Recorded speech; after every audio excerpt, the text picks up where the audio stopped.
ഭീകരത അശാന്തി വിതയ്ക്കുന്ന പാകിസ്ഥാനിൽ രാമായണത്തിന് പുതുജീവനേകിയിരിക്കുകയാണ് ഒരു സംഘം നാടക പ്രവർത്തകർ.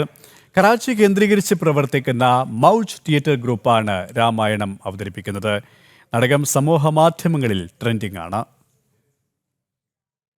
കറാച്ചി കേന്ദ്രീകരിച്ച് പ്രവർത്തിക്കുന്ന മൗജ് തിയേറ്റർ ഗ്രൂപ്പാണ് രാമായണം അവതരിപ്പിച്ചത്.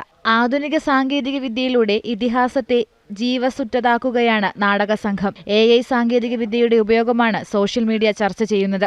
നാടകത്തിന് മികച്ച സ്വീകാര്യത ലഭിക്കുന്നത് ആത്മവിശ്വാസം പകരുന്നുവെന്ന് സംവിധായകൻ യോഹേഷ് കരീര പറയുന്നു. ഹിന്ദുക്കൾക്കും ന്യൂനപക്ഷങ്ങൾക്കുമെതിരെ അതിക്രമങ്ങൾ തുടരുമ്പോഴും രാമായണം അവതരിപ്പിക്കാൻ ആർജവം കാട്ടിയ കലാകാരന്മാരെ പ്രശംസിക്കുകയാണ് ലോകം. അടിച്ചമർത്തപ്പെടുമ്പോഴും തങ്ങളുടെ പാരമ്പര്യത്തെ മുറുകെ പിടിക്കുമെന്ന സന്ദേശമാണ് പാകിസ്ഥാനിലെ ഹിന്ദു സമൂഹം പങ്കുവയ്ക്കുന്നത്. പാകിസ്ഥാനിൽ ഇന്ന് ശേഷിക്കുന്നത് 1.5% ഹിന്ദുക്കൾ മാത്രമാണ്. ഇന്റർനാഷണൽ ഡെസ്ക്, ജനം.